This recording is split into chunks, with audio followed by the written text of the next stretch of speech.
الحمد للہ رب العالمین، الصلاۃ والسلام علی رسول الکریم، اما بعد فاعوذ باللہ من الشیطان الرجیم، بسم اللہ الرحمن الرحیم۔ وانذر عشیرتک الاقربین، صدق اللہ مولانا العظیم۔ ان اللہ وملائکتہ یصلون علی النبی یا ایھا الذین آمنوا صلوا علیہ وسلموا تسلیما۔ اللہم صلی علی سیدنا مولانا محمد وعلی آل سیدنا مولانا محمد وبارک وسلم۔ میرے عزیز دوستو، انتہائی پیارے بچوں، واجل و احترام بزرگوں، عاجز گناہگار نے اللہ تعالیٰ کے پاک کلام میں سے ایک آیت مبارکہ پڑھنے کا شرف حاصل کیا ہے۔ خدا کی پاک ذات سے دعا ہے کہ ناچیز کو صحیح مفہوم بیان کرنے کی، آپ سب کو سننے کی اور ہم سب کو اس پر عمل کرنے کی توفیق نصیب فرمائے۔ عزیز دوستو، سلسلہ عالیہ نقشبندیہ کے کامل اکمل بزرگ سیدنا و مولائی حضرت پروفیسر ڈاکٹر محمد مقصود الہی نقشبندی آج کے ایسے پرفتن زمانے میں ایک ولی کامل ہیں جن کی شبانہ روز کوشش اور محنت اس بات کے لیے لگی رہتی ہے کہ معاشرے کو اخلاقی کمزوری سے نکالا جائے۔ آج ہمارے معاشرے میں شدید اخلاقی کمزوری پائی جاتی ہے۔ لوگ جوگ در جوگ بے راہ روی کا شکار ہو رہے ہیں۔ لوگوں نے نیکی اور بدی، حلال اور حرام کی سمجھ بوجھ رکھنا چھوڑ دیا ہے۔ آخر اس معاشرتی بگاڑ کی وجہ ہمیں سوچنے کی ضرورت ہوگی کہ کیا ہم بحیثیت مسلمان اپنا فرض اچھے طریقے سے ادا کر رہے ہیں؟ کیا ہم اپنے نفس کا محاسبہ کر رہے ہیں؟ کیا ہم سیدھے راستے پر ہیں؟ کیا ہم اپنے ماتحت اور اہل و عیال کی اصلاح کا ذریعہ بن رہے ہیں؟ کیا ہم اپنے حقوق اور فرائض اچھے طریقے سے ادا کر رہے ہیں؟ یہ وہ سارے سوالات ہیں جو ہم نے اپنے آپ سے کرنے ہیں، لیکن غور و تدبر کے بعد۔ عزیز دوستو، ہمارا پیارا مذہب اسلام ایک مکمل نظام حیات ہے۔ اس میں ہر طبقے کے متعلق ہدایات موجود ہیں۔ کوئی طبقہ ایسا نہیں کہ جس کے بارے میں اسلام نے کوئی رہنمائی نہ کی ہو۔ اب صرف ضرورت اس بات کی ہے کہ انسان اسلام سے رہنمائی حاصل کرنے کے لیے آمادہ ہو اور اپنا تعلق اپنے حقیقی خالق و مالک سے استوار کرے اور اپنی ہر خواہش کو رب تعالیٰ کے حکم کے سامنے قربان کرے۔ کیا کبھی آپ نے سوچا کہ آخر کیوں آج معاشرے کی حالت دیگر گوں ہے؟ ہمارے گھر کا ماحول غیر اسلامی کیوں ہے؟ ہمارے خاندان کا شیرازہ کیوں بکھر رہا ہے اور ہمارا معاشرہ اصلاح کی شاہراہ پر کیوں نہیں چل رہا؟ اس کی وجہ صرف اور صرف یہ ہے، ہمارے معاشرے میں جو لوگ دیندار سمجھے جاتے ہیں وہ بھی صرف اپنی ذات کی حد تک ہیں، خود صوم و صلات کے پابند ہیں، دین میں سمجھ بوجھ رکھنے کی کوشش کرتے ہیں اور گناہوں سے بچنے کا اہتمام بھی کرتے ہیں، لیکن گھر کے ماحول کو بدلنے کی کوئی فکر نہیں اور اپنے اہل خانہ کو دین کی طرف لگانے کا بھی کوئی اہتمام نہیں۔ اسلامی تعلیمات نے انسان پر صرف اپنی اصلاح کی ذمہ داری عائد نہیں کی بلکہ اپنے گھر والوں کی اصلاح کی ذمہ داری بھی ڈالی ہے۔ اپنی اولاد، عزیز و اقارب اور اپنے خاندان کو راہ راست پر لانے کا فریضہ بھی گھر کے سربراہ پر عائد کیا ہے۔ خود حضرات انبیاء اکرام علیہم السلام بھی اس فریضے سے مستثنیٰ قرار نہیں دیے گئے، حتیٰ کہ امام الانبیاء حضور نبی کریم صلی اللہ علیہ وآلہ وسلم کو نبوت سے سرفراز کرنے کے بعد اللہ تعالیٰ کی طرف سے جو پہلا تبلیغی حکم دیا گیا وہ یہ تھا کہ وَأَنذِرْ عَشِيرَتَكَ الْأَقْرَبِينَ، کہ اپنے قریبی رشتہ داروں کو اللہ کے عذاب سے ڈرائیے۔ عشیرہ کے معنی کنبہ اور خاندان کے ہیں، یعنی تذکیر و ترغیب اپنے گھر سے شروع کریں۔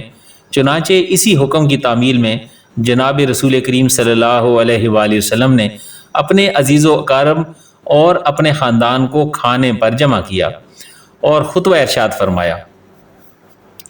حضور نبی کریم صلی اللہ علیہ وآلہ وسلم نے ارشاد فرمایا، اے بنی عبد المطلب، مجھے اللہ کی طرف سے تمہارے حق میں کوئی اختیار نہیں، تم میرے مال میں سے جتنا چاہو مجھ سے لے لو، خدا کی قسم جو چیز میں تمہارے پاس لے کر آیا ہوں مجھے عرب میں کوئی ایسا جوان معلوم نہیں جو اپنی قوم کے پاس اس سے بہتر کوئی چیز لایا ہو۔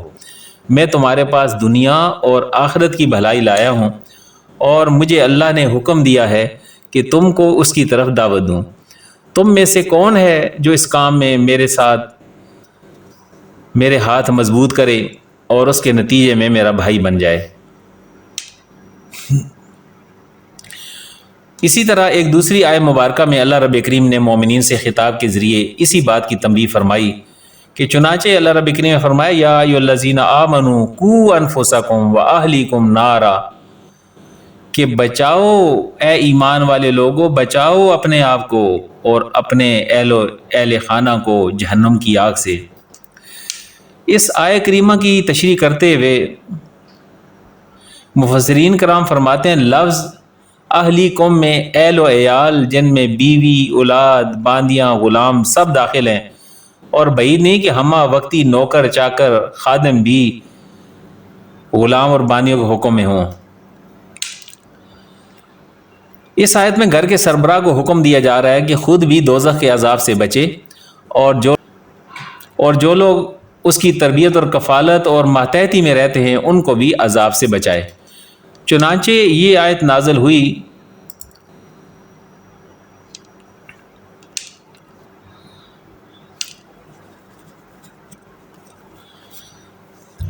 جب یہ آیت نازل ہوئی تو حضرت عمر بن خطاب رضی اللہ تعالیٰ عنہ حضور نبی کریم صلی اللہ علیہ وآلہ وسلم کی خدمت میں حاضر ہوئے اور عرض کیا یا رسول اللہ صلی اللہ علیہ وآلہ وسلم، اپنے آپ کو دوزخ سے بچانے کی فکر کی جائے، یہ بات تو سمجھ میں آ گئی، لیکن اہل و عیال کو کس طرح دوزخ سے بچائیں؟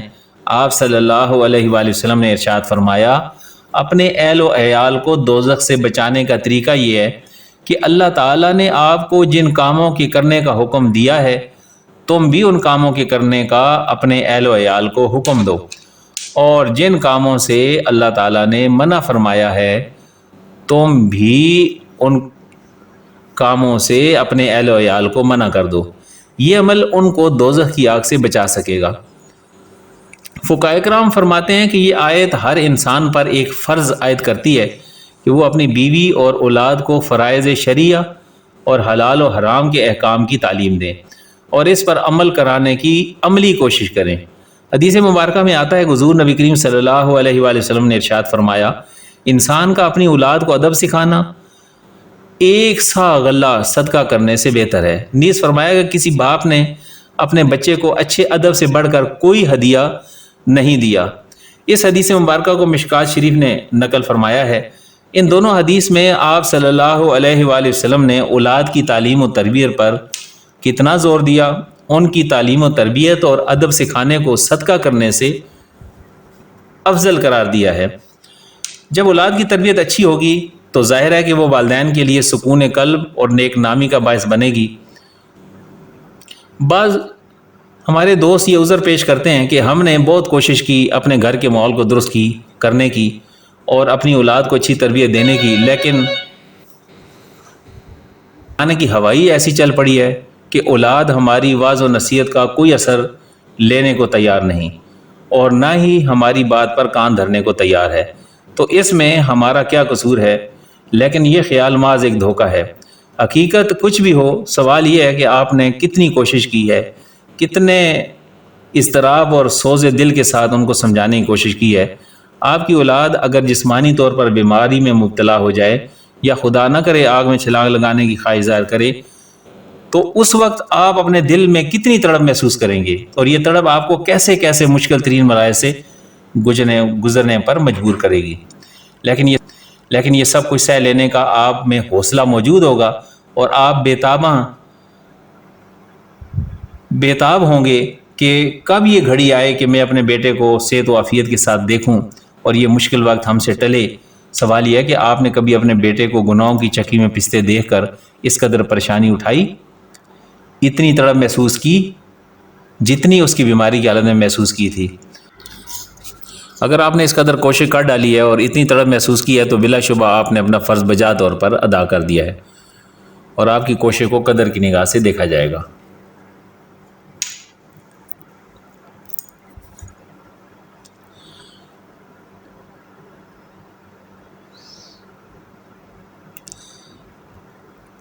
ایک اچھا معاشرہ وجود میں آئے گا، اور جب ایک معاشرہ اپنی صحیح راہ کی طرف چل پڑے گا تو دھیرے دھیرے اس کے اچھے اثرات پوری قوم میں منتقل ہوں گے اور پوری قوم میں اصلاح کا جذبہ بیدار ہوگا۔ اگر آپ اس بات پر یقین رکھتے ہیں کہ آپ کا دین برحق ہے اور مرنے کے بعد جزا و سزا کے مراحل پیش آنے والے ہیں، تو خدا کے لیے اپنی اولاد کو بھی اس جزا اور سزا کے دن کے واسطے تیار کیجیے، اسے ضروری تعلیم دلوائیے، اس کے ذہن کی شروع سے ہی ایسی تربیت کیجیے کہ ان میں نیکیوں کا شوق اور گناہوں سے نفرت پیدا ہو۔ اس کی صحبت اور اس کا ماحول درست رکھنے کا اہتمام کیجیے، اپنے گھروں کو تلاوت قرآن مجید اور بزرگان دین کے تذکروں سے آباد کیجیے۔ گھر میں کوئی ایسا وقت نکال لیجیے جس میں سارے گھر والے اجتماعی طور پر مقصود و دنیا والآخرہ، جو ہمارے مرشد کریم کی لکھی ہوئی کتاب ہے، جو اصلاح معاشرہ کے لیے آج کے دور کے لیے انتہائی آسان اور کارآمد بک ہے، اس کا مطالعہ کریں، اس کا درس دیں، اپنے ذاتی عمل کو ایسا دلکش بنائیے کہ اولاد اس کی تقلید کرنے میں فخر محسوس کرے۔ اپنے اہل و عیال اور اقارب اور احباب کے حق میں اللہ تعالیٰ سے دعائیں کیجیے، اللہ تعالیٰ انہیں صراط مستقیم پر گامزن ہونے اور رہنے کی توفیق عطا فرمائے۔ ان باتوں پر اگر خلوص دل سے عمل کر لیا جائے تو ہم اپنے گھر اور معاشرے کو ایک بہترین معاشرہ بنا سکتے ہیں۔